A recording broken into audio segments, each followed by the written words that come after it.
Se liga que hoje é dia de aventura. Estamos aqui na pracinha, esperando. É um ponto de encontro antes de chegar antes de entrar no parque. E estamos esperando nossos amigos chegarem. Galera, Parque Nacional da Tijuca.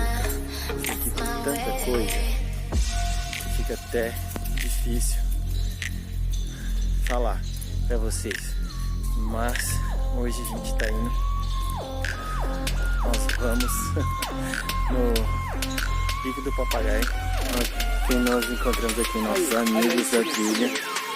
Que gracinha, gente.